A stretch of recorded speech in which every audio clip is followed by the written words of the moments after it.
السلام عليكم ورحمة الله وبركاته. وعليكم السلام الحمد لله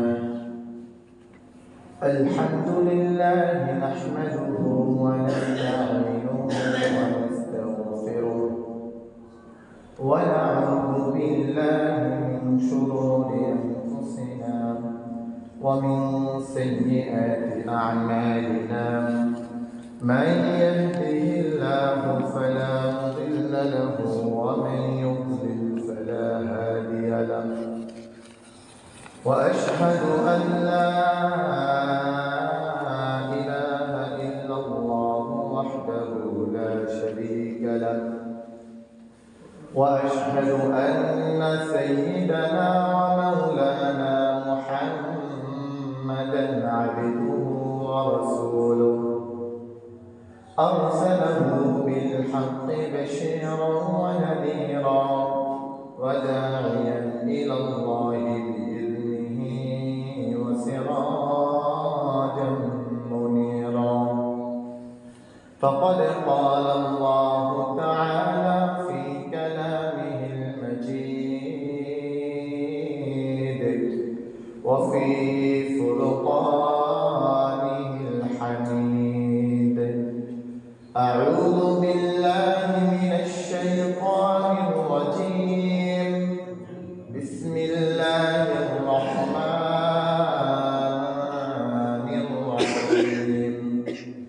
يا أيها الذين آمنوا اركعوا واسجدوا واعبدوا ربكم وافعلوا الخير لعلكم تفلحون. صدق الله المولانا العظيم وصدق رسوله النبي الكريم ونحن على ذلك من الشاهدين والشاكرين والحمد لله رب العالمين. اللهم صل على محمد وعلى آل محمد كما صليت على إبراهيم وعلى آل إبراهيم إنك حميد مجيد. اللهم بارك على محمد وعلى آل محمد كما باركت على إبراهيم وعلى آل إبراهيم إنك حميد مجيد.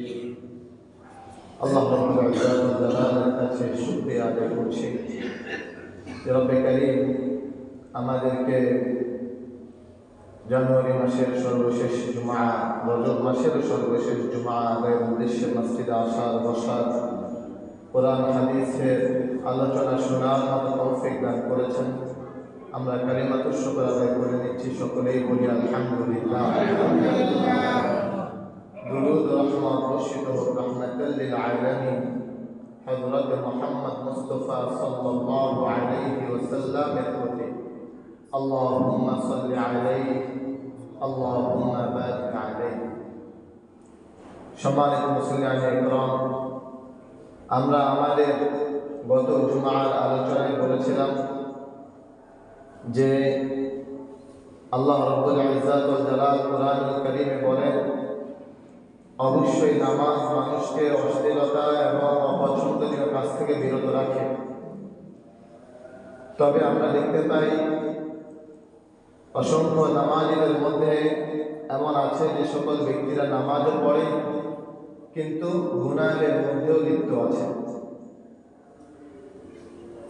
তা আমরা বলেছিলাম যে এর মৌলিক দুটো কারণ রয়েছে, যে দুইটা কারণ থাকার কারণে নামাজ আমাদেরকে অশ্লীলতা এবং বেহায়াপনার কাছ থেকে বিরত রাখতে পারে না। সেই দুইটি কারণ, একটি হলো আমরা নামাজ পড়ার নিয়ম জানি না, আর দ্বিতীয়টি হলো নামাজ কবুল হওয়ার নিয়ম মানি না। এই দুই কারণ। কবুল করা না করার মালিক তো হলেন আল্লাহ রাব্বুল আলামিন। তো কবুল হওয়ার যে সকল নিয়ম আছে এর মাঝে সঠিক পন্থায় সালাত আদায় করা, হালাল উপার্জন করা, এই কাজগুলো আছে। সকল কিছুকে ঠিক রেখে যদি নামাজ পড়া হয় একনিষ্ঠভাবে আল্লাহ রাব্বুল আলামিনের জন্য, তাহলে আল্লাহ রাব্বুল ইজ্জত ওয়াল জালাল ওই সালাতকে কবুল করবেন। আর প্রথম যে কারণটি, আমরা অধিকাংশ মানুষেরাই নামাজ পড়ার যে নিয়ম, ওই নিয়মটা আমরা জানি না। তো এই প্রতিপাদ্যকে সামনে রেখে আমরা গত জুমাতে নামাজের বাহিরের 7 ফরজ ওই বিষয়ে আলোচনা করেছিলাম এবং খুবই গুরুত্ব সহকারে আলোচনা করেছিলাম অজু করার বিষয়টা। অজু যেমন নামাজের জন্য ফরজ, অজুবিহীন নামাজ হবে না। নামাজও ফরজ, অজু করাও ফরজ। তবে আগে অজুর ফরজটাকে সারতে হবে, এরপরে নামাজ। কোনো ব্যক্তি যদি এমন মনে করে যে অজু তো ফরজ, নামাজও ফরজ, নামাজ পড়ে ফেললাম এরপরে অজুটা সেরে নিলাম, নামাজ হবে ভাই? নামাজ হবে না। আগের যেই সিরিয়াল, ওই সিরিয়ালকে আগে মেনটেন করতে হবে। তো যার অজু ঠিক হয়ে যাবে এরপরে তার বাকি নামাজ। তো বলতে বলতে আমরা নামাজের বাহিরের ফরজগুলো শেষ করেছি। আজকের জুমাতে আমরা নামাজের ভিতরের যে ফরজগুলো আছে খুবই সংক্ষিপ্তভাবে ভিতরের ফরজগুলো নিয়ে আলোচনা করার চেষ্টা করবে ইনশাআল্লাহ। সম্মানিত উপস্থিতি, একটা মৌলিক কথা বুঝেন। যেহেতু আজকে নামাজ সম্পর্কে আলোচনা হবে, দেখা যাবে অনেকের কাছে বিষয়গুলোকে এলোমেলো মনে হতে পারে। এজন্য যে সকল ভাইরা প্রথম থেকে আছেন মনোযোগ দিয়ে শোনেন। মনে করেন একটা ট্রেন ঢাকায় যাবে। এখন এই ট্রেনের মধ্যে অনেকগুলো স্তর আছে, প্রথম সারি, দ্বিতীয় সারি, তৃতীয় সারি। তো এই ঢাকার এই ট্রেনটা ভিতরের প্রত্যেকটা সিটগুলো ফিল আপ হয়ে গেছে। প্রথম সারি, দ্বিতীয়, তৃতীয় যা আছে ভিতরে সব ফিল আপ। তো এখন এমন কিছু যাত্রী আছে যারা ঢাকায় যাবে কিন্তু ভিতরে সিট পায় না। এই ব্যক্তিগুলা ট্রেনের ছাদে উঠে গেছে। আরো কিছু মানুষ ছাদেও জায়গা নেই, এবার ট্রেনের বগির সামনের যে জায়গা ওখানে গিয়ে স্থান দিচ্ছে। কেউ ট্রেনের হাতল ধরে ঝুলে আছে, কেউ ট্রেনের 2 জায়গা, এক বগির সাথে আরেক বগি লাগানোর যে জায়গাটা ওই জায়গার উপরে আছে। ট্রেনটা যাবে কোথায় ভাই? ঢাকা। এখন ঢাকায় যাওয়ার এই ট্রেনটায় যে ব্যক্তি ছাদে উঠছে, এই ট্রেনটা যদি ঢাকায় যায় তাহলে প্রথম সারির ব্যক্তি যেমনি ভাবে ঢাকায় যাবে, ছাদের ব্যক্তি তো ঢাকায় যেতে পারবে নাকি ভাই? যে ব্যক্তি ইঞ্জিনে বসছে এই ব্যক্তি তো ঢাকায় যেতে পারবে। যে ব্যক্তি হাতলটা ধরে রাখছে, এর যদি ঢাকা পর্যন্ত হাতলটাকে ধরে রাখতে পারে, সেও তো তার গন্তব্যে পৌঁছতে পারে। তো মূল বিষয় হলো ঢাকায় যাওয়ার ট্রেন যে পেয়ে গেছে, পেয়ে যাওয়ার পরে ঢাকা পর্যন্ত যে ট্রেনের মধ্যে থাকতে পেরেছে, ওই ব্যক্তির ঢাকা যাওয়াটা নিশ্চিত হয়ে গেল। কিন্তু যে ঢাকায় যাওয়ার ট্রেন পায় না, যে ঢাকায় যাওয়ার ট্রেন পায় না এবং আসার পর ট্রেন ছেড়ে দিয়েছে, এই ব্যক্তির কি ট্রেনের মাধ্যমে ঢাকা যাওয়া সম্ভব? কেন? ট্রেন তো সে মিস করছে। এই জন্যে অসংখ্য আমলের স্তর আছে। কেউ হলো 5 ক্যাটাগরির স্তরে আছে, কেউ দেখা যাবে ওই যে 2 বগির মধ্যে ঝুলন্ত স্তরে। জান্নাতে যাওয়ার ট্রেনটা পেয়ে যাবে, এবার যদি সে ঝুলেও ট্রেনটা পেয়ে যায়, ওই ব্যক্তির জান্নাতে গন্তব্য ঠিক হয়ে যাবে।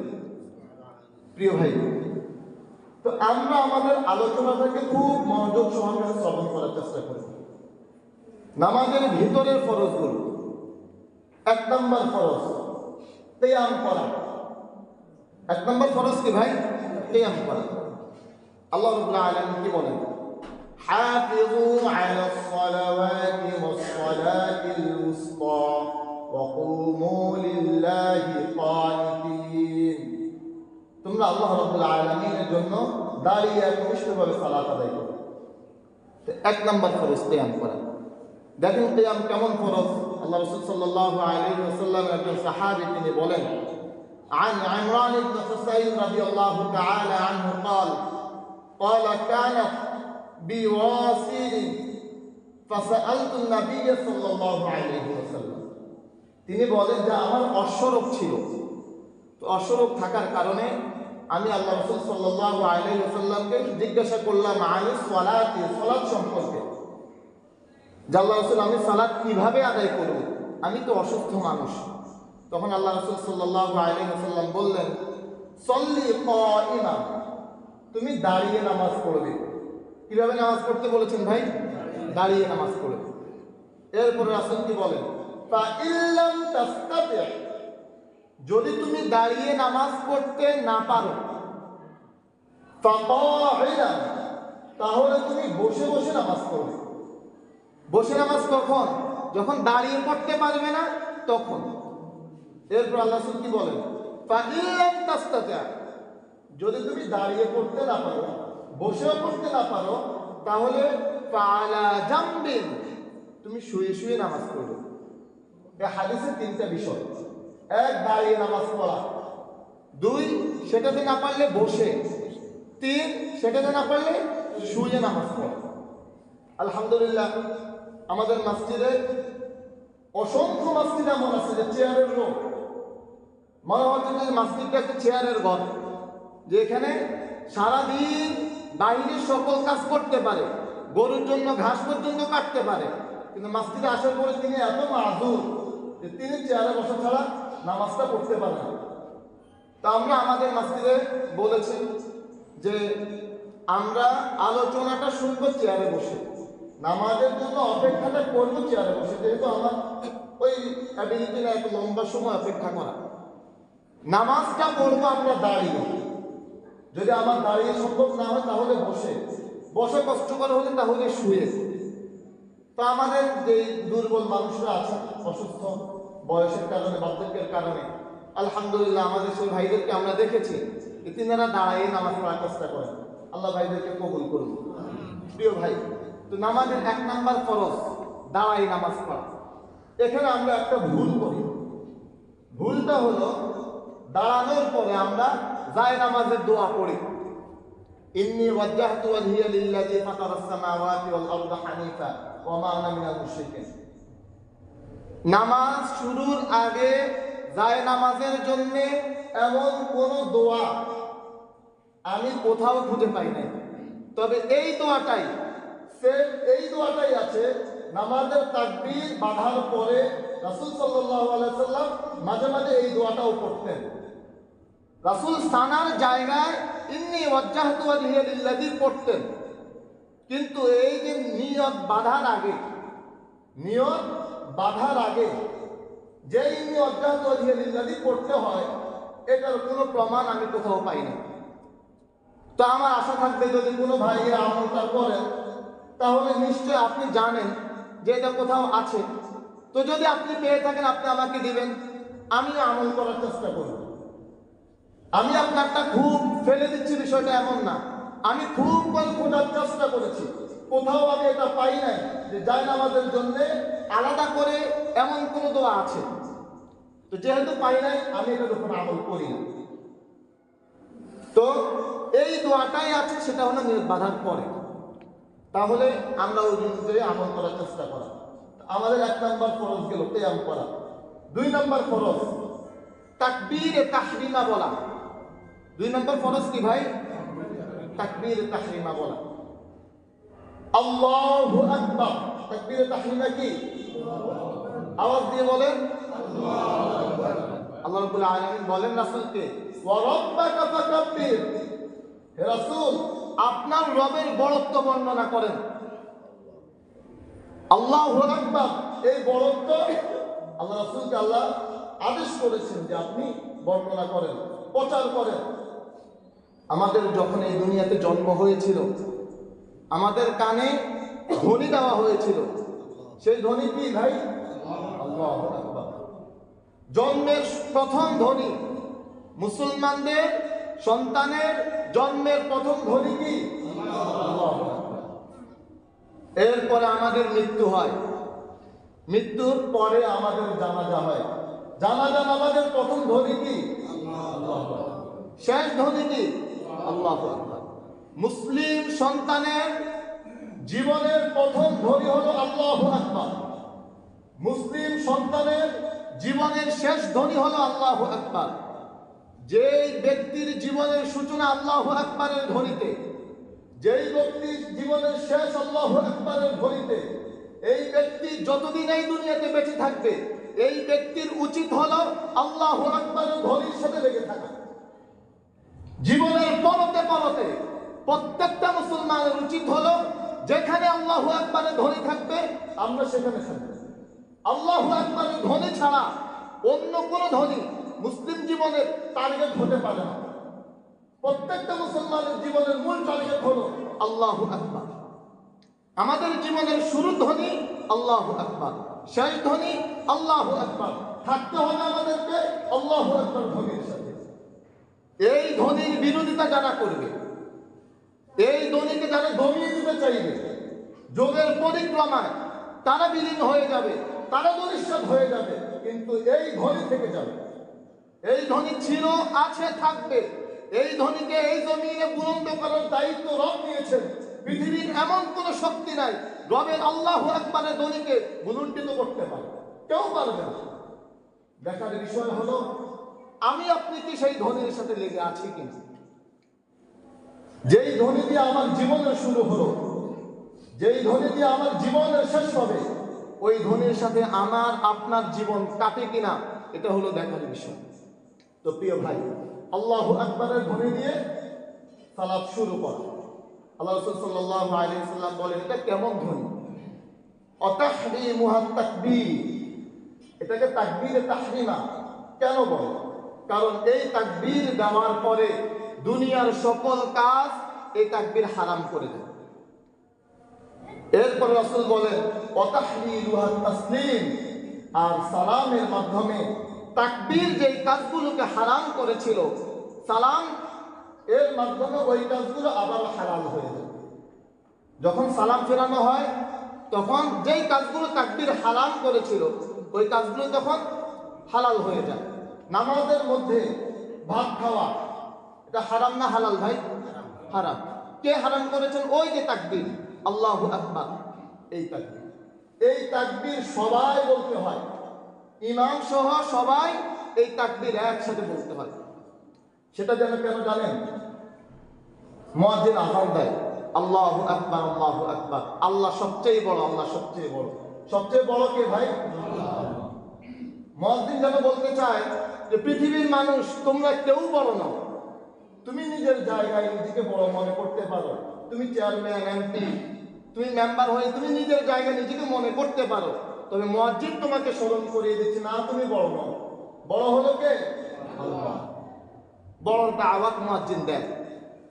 দাওয়াত দেওয়ার পরে সমাজের সবাই কি মসজিদে চলে আসে? সবাই আসে না। কিছু মানুষ মসজিদে আসে, এসে এলোমেলো হয়ে বসে থাকে। এবার যেন রব বলেন যে মুয়াজ্জিন দাওয়াত তো দিলা, রবের শ্রেষ্ঠত্ব দাওয়াত তো ঘোষণা করা হলো, তোমার দাওয়াতের কিছু মেহমান মসজিদে আসছে, এরা তো এলোমেলো হয়ে বসে আছে, যাও মসজিদের মাঝখান বরাবর দাঁড়াও, দাঁড়ায় আবার রবের ধ্বনি দাও। প্রথম ধ্বনি মাইকে হয়েছে, এলাকাবাসীকে জানানো হয়েছে। এবার যারা আসছে এদের জন্য আর মাইকের দরকার নাই, আস্তে আস্তে এদেরকে গুছিয়ে নাও। এবার মুয়াজ্জিন আবার দাঁড়ায় বলে যে আল্লাহু আকবার, আল্লাহু আকবার। ভাইরা যে যে আসছেন এখানে আপনারা কেউ বড় নন, এখানে বড় যিনি তিনি কে? আল্লাহ। সবাই সবার কাতারে কাতার সোজা করেন। এখানে কেউ মালিক আর কেউ প্রজা না, এখানে কেউ মালিক আর কেউ শ্রমিক না, এখানে সবাই এক কাতারে। এখানে মালিক একজন, তিনি হলেন আল্লাহ। তো সবাই এক কাতারে চলে আসেন। এবার সবাই এক কাতারে হয়ে গেল। তখন ইমাম সাহেব ইকামতের পর ইমাম সাহেব আল্লাহু আকবার বলেন। আল্লাহ যেন বলেন যে ওরে তো বড়ত্বের দাওয়াত দিয়ে আনা হয়েছে, ওরে তো বড়ত্বের দাওয়াত দিয়ে কাতারে দাঁড় করানো হয়েছে, কিন্তু ওর মন মনে হয় এখনো মানে না। এজন্য সকল মুসল্লিকে এটা বাধ্য করে দেওয়া হয়েছে, ফরজ করে দেওয়া হয়েছে যে সবাই একসাথে বলতে হবে যে আমি বড় নয়, বড় যিনি তিনি কে? আল্লাহ। এজন্য সবাই একসাথে বলতে হয় আল্লাহু আকবার। সবচাইতে বড় হলেন আমার মালিক আল্লাহ, আমি বড় নই। বড়ত্বের বর্ণনা নিজ মুখে স্বীকারোক্তি দিয়ে দিতে হয়। তো আমরা আল্লাহু আকবার বলে হাত বাঁধি। এখন এই প্রত্যেকটা কথা হাদিস সহ ডকুমেন্ট আছে আমার কাছে, কিন্তু আমি হাদিসগুলো বলতে গেলে আমার সময় কুলাবে না। আল্লাহু আকবার বলার সময় আমরা হাত উঠাই। আল্লাহু আকবার বলার সময় কি করি ভাই? হাত উঠাই। এক হাদিসে এসেছে যে হাত উঠাবে কাঁধ বরাবর, সহিহ মুসলিম। হাত উঠাবে কোন বরাবর? কাঁধ বরাবর। তো অনেকে এভাবে করে, না এভাবে হবে না, সুন্নত আদায় হবে না। এভাবে করে বাঁধলে সুন্নত আদায় হবে না। এক নম্বর হাদিস, হাত উঠবে কোন বরাবর? কাঁধ বরাবর। দুই নম্বর হাদিস, হাত উঠবে কান বরাবর। কোন বরাবর? হাদিস কয়টা বললাম ভাই? এক নম্বরে কোন বরাবর? দুই নম্বরে কোন বরাবর? আচ্ছা, এটা তো কান। কানের এই যে জায়গাটা, এটা আমরা কি বলি? কানের লতি। এটা আপনারা শুনছেন কিনা কখনো যে বুড়িয়া আঙ্গুল এই দুইটা কানের লতির কাছাকাছি থাকবে? বলি না আমরা? এটাও হাদিসে আছে যে বৃদ্ধা আঙ্গুল ইবহামুহু, এই বৃদ্ধা দুইটা আঙ্গুল কানের লতি বরাবর থাকবে। এই হলো তিনটা হাদিস। এক নম্বর হাদিস, হাত থাকবে কাঁধ, হাত উঠবে কোন বরাবর? কাঁধ বরাবর। দুই নম্বর হাদিস, হাত উঠবে কান বরাবর। তিন নম্বর হাদিস, হাতের বৃদ্ধাঙ্গুলগুলো থাকবে কানের লতি বরাবর। এবার দেখেন, কাঁধ বরাবর যিনি আমল করলেন তার আমল সহি হয়ে গেল, কান বরাবর যিনি আমল করলেন তার আমল সহি হয়ে গেল। কিন্তু হানাফি মাযহাব যেটা চিন্তা করে যে আমরা এমন একটা আমল করার চেষ্টা করব যে আমলের আসলে তিনটা হাদিসের উপরে আমল হয়। তো যখন এভাবে করে হাত উঠানো হয় তখন দেখেন এই আমার বৃদ্ধাঙ্গুলগুলো কানের লতি বরাবর, আমার হাতের মাথাগুলো কান বরাবর, আমার হাতটা কাঁধ বরাবর। যখন আমি এভাবে করে নিয়মটা বাঁধি তখন আমার তিন হাদিসের উপরে আমল হয়ে যায়। আমার হাত কাঁধ বরাবর, আমার আঙ্গুলগুলো কান বরাবর, আমার হাতের বৃদ্ধাঙ্গুলগুলো কানের লতি বরাবর। তবে আমার সব বেশি দরকার, এজন্য আমি তিন হাদিসের উপরে আমল করার চেষ্টা করি। বুঝতে পারলাম কিনা একটু ভাই? আমি তো আপনাদেরকে এটা বলি না যে কান বরাবর পড়লে আপনার নামাজ হবে না, অবশ্যই হবে। কান বরাবর পড়লেও নামাজ হবে, কানের লতি বরাবর এভাবে পড়লেও নামাজ হয়ে যাবে। এই হাত উঠালাম, উঠানোর পরে এবার হাত বাঁধা। সহিহ বুখারীর হাদিসে আসছে আল্লাহ রাসূল সাল্লাল্লাহু আলাইহি ওয়াসাল্লাম ডান হাত দ্বারা বাম হাত ধরতেন। কোথায় ধরতেন? এই জায়গাটা নাই, ডান হাত দ্বারা বাম হাত ধরতেন। এরপরে আরেক হাদিস যে রাসূল জিরা ধরতেন, ডান হাত দ্বারা বাম হাতের জিরা। এবার জিরা কাকে বলে? কনুই থেকে এই মধ্যমা পর্যন্ত এই পুরোটা জায়গাকে জিরা বলে। তার মানে বুঝা গেছে রাসূল ডান হাত দ্বারা বাম হাতে ধরতেন, এটা এখান থেকে এখানে যে কোনো জায়গা হবে। দুইটা হাদিস, এক ডান হাত দ্বারা বাম হাত ধরতেন, আমি ডান হাত দ্বারা বাম হাত ধরলাম। দ্বিতীয় হাদিস যে জিরা ধরতেন, এই জিরা এইখান থেকে এখানে যে কোনো জায়গা হতে পারে। এবার আবু দাউদের 727 নম্বর হাদিস, রাসূল সাল্লাল্লাহু আলাইহি ওয়াসাল্লাম ডান হাতের তালু দ্বারা বাম হাতের পিঠ, ডান হাতের তালু বাম হাতের পিঠ আর কবজি ধরতেন এবং হাত রাখতেন জিরা। দেখেন আমরা যেটার উপরে তিনটা হাদিসকে একসাথে করে যখন আমার হাতটা এই ডান হাতের তালু বাম হাতের পিঠ এখানে দিলাম, হাতের কবজি ধরলাম, হাতের কি ধরলাম? কবজি ধরলাম, আর আমার এই তিনটা আঙ্গুল হাতের জিরাতে রাখলাম, তাহলে আমার হাত ধরার উপরে হাদিসের আমল হলো। ডান হাতের উপরে ডান হাতের তালু দ্বারা বাম হাতের পিঠ ধরা হলো, এই হাদিসের উপর আমার আমল হলো। আর এই আঙ্গুলগুলো এখানে রাখার মাধ্যমে আমার জিরার উপরে হাত রাখার হাদিসের উপরে আমল হয়ে গেল। তিনটা হাদিসের উপরে আমার আমল হলো। একটু বুঝছেন তো ভাই? তাহলে হাত ধরা আপনি যদি এখানেও ধরেন আপনার নামাজ হয়ে যাবে, কোনো সমস্যা নেই। আপনি এই জায়গা থেকে এই জায়গা পর্যন্ত যেখানে না ধরলেও রাখলেন, রাখার হাদিসে আছে যে রাসূল হাত রাখছেন, তো আপনি রাখলেও আপনার হয়ে গেছে। ধরার হাদিসও আছে। এখন যদি ধরে রাখা সবগুলো চান তো এভাবে করে রেখে এই দুইটা আঙ্গুল দ্বারা ধরার হাদিসের উপর এই তালু আর এই রাখার হাদিস। এবার হলো হাত বাঁধবো কোথায়? হাত বাঁধবো কোথায়? আমাদের একজন ওস্তাদ বলতেন যে এক ব্যক্তি নামাজে এভাবে ধরে হাত বাঁধছে কপালে, বলতের জন্য বলতেন হয়তো হাত বাঁধছে কোথায়? কপালে। কপালে হাত বাঁধার পর মুসলিমরা বললো যে হচ্ছে কপালে কেন বাঁধলেন? বললো যে ভাই নাভির নিচে হাত বাঁধছি, আমার চাকরি চলে গেছে। বুকুর উপরে হাত বাঁধছে, আমার চাকরি চলে গেছে। তো যা বুঝলাম যে আমার কপালেরই দোষ, যেহেতু চাকরি চলে যায় এই জন্য হাত বাঁধলাম কপালে। তো ভাই এখন আমরা কোথায় হাত বাঁধবো? আমি কিন্তু অন্য কারোটাকে ভুল বলতেছি, অন্য কারোটা ভুল না। আমি যেভাবে আমল করি, আমার এই আমলটা যে সঠিক, আমি সেটার ডকুমেন্টস দিচ্ছি আপনাকে। আপনি চাইলে ডকুমেন্টসের উপর আমল করতে পারেন। আর আপনার কাছে যদি আরো শক্তিশালী ডকুমেন্টস থাকে, আপনি সেটার উপরে আমল করেন। আমার তো আপনার সাথে একতলাফ নাই, মতবিরোধ নাই। কিন্তু আমি যেটার উপরে আমল করতেছি, এটার ডকুমেন্ট আমার কাছে আছে। কেউ যদি চান যে আপনি যে 3টা হাদিস বললেন দেখান, আমার কাছে লিখিতও আছে। আপনি যদি একদম হাদিস গ্রন্থে দেখতে চান, আমি দেখাতে পারবো ইনশাআল্লাহ। এখন হলো হাত বাঁধলাম, রাখবো কোথায়?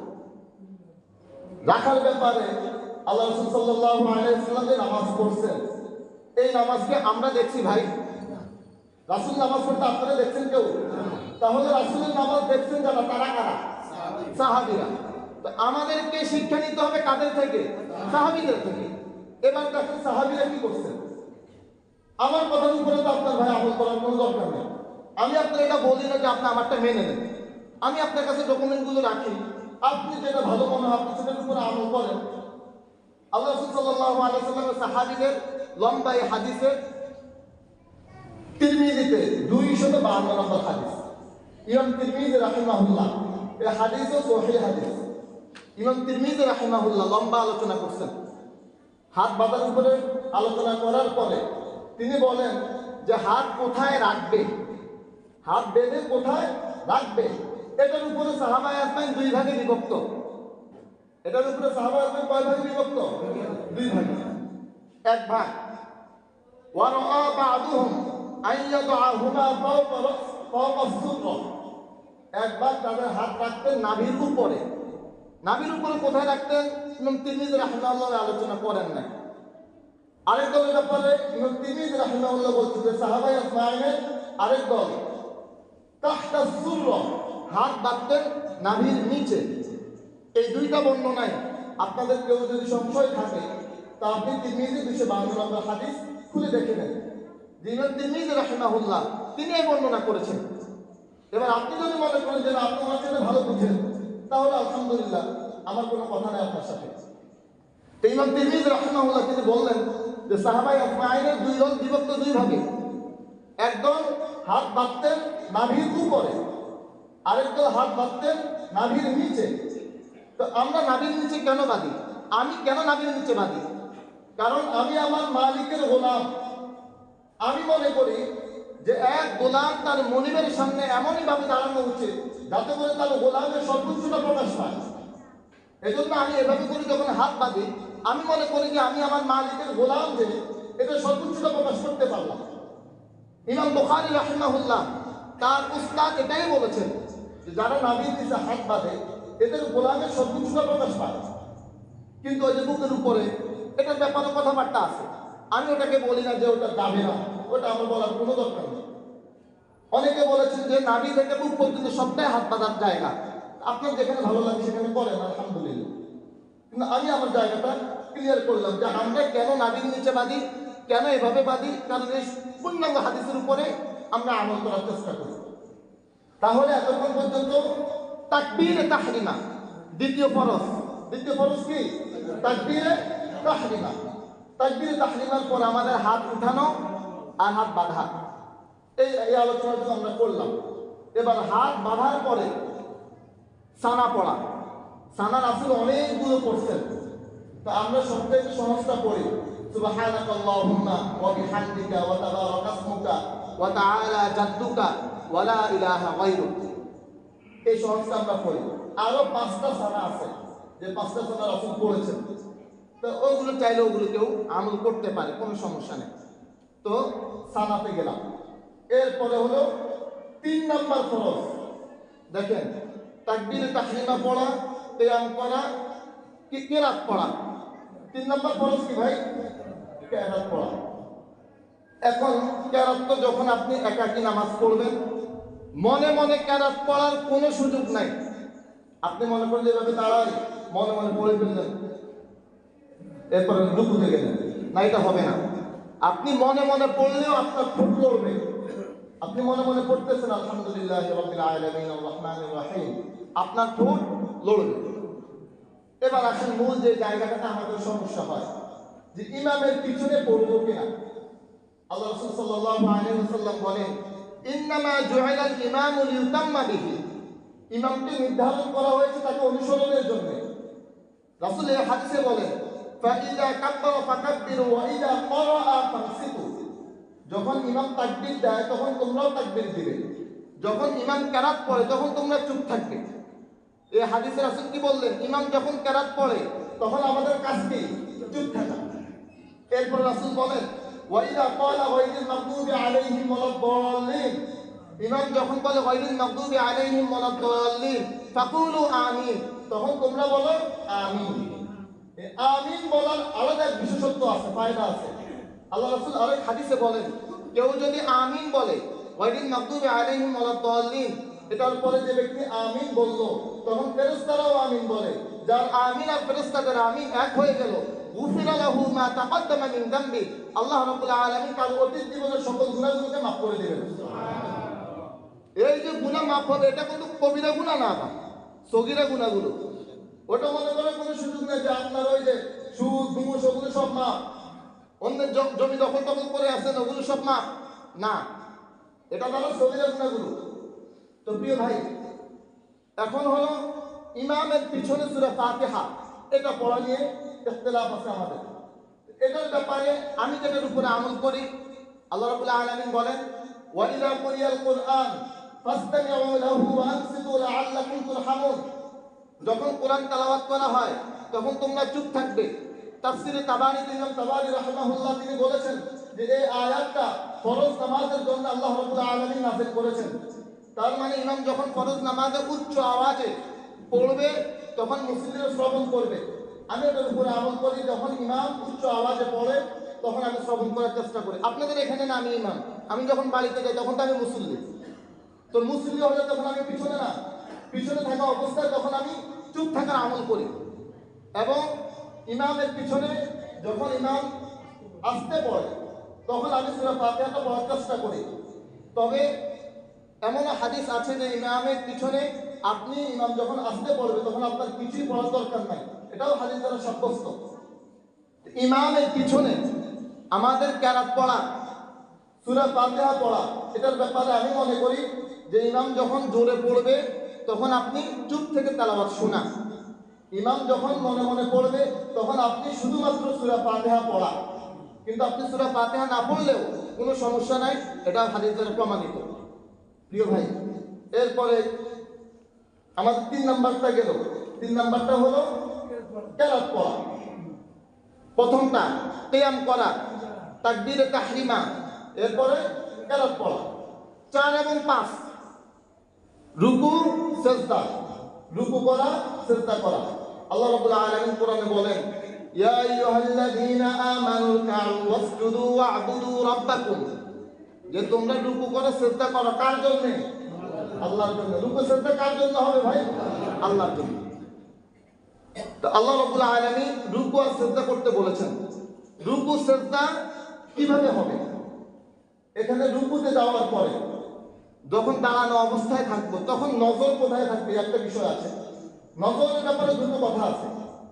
এক ধরনের কথা হলো যে দাঁড়ানো অবস্থায় চোখ থাকবে সিজদায়, রুকু অবস্থায় চোখ থাকবে পায়ের পাতায়, সিজদা অবস্থায় চোখ থাকবে নাকের দিকে, বসা অবস্থায় চোখ থাকবে কোলে, সালাম ফিরানো অবস্থায় চোখ থাকবে কাঁধে। এ হলো এক ধরনের কথা। দ্বিতীয় আরেকটা আমল, সে আমল হলো সর্ব অবস্থায় চোখ থাকবে সিজদার জায়গায়, আর তাশাহুদের সময় চোখ থাকবে হলো হাতের আঙ্গুলের দিকে, শাহাদাত আঙ্গুলের দিকে। তো এই হাদিসটার উপর আমি আমল করার চেষ্টা করি। সর্ব অবস্থায় চোখ থাকবে সিজদার জায়গায়, আর বৈঠকের সময় হাতের আঙ্গুলের দিকে। তো রুকুতে মুসল্লির ইমামের সকলের জন্য মাথা এবং নিতম্ব বরাবর থাকবে, এক লেভেলের থাকবে। রুকুতে আমরা পড়ি সুবহান রাব্বিয়াল আযীম, রুকুর তাসবিহ পড়া। এরপর রুকু থেকে সোজা হয়ে দাঁড়ানো, সামি আল্লাহু লিমান হামিদা রব্বানা লাকাল হামদ হামদান কাসীরান তাইয়িবান মুবারাকান ফি, একদম ধীরে সুস্থে নামাজ আদায় করা। এবার রুকু থেকে সিজদায় যাব। সিজদায় যাওয়ার দুইটা পদ্ধতি একই হাদিসে আসছে।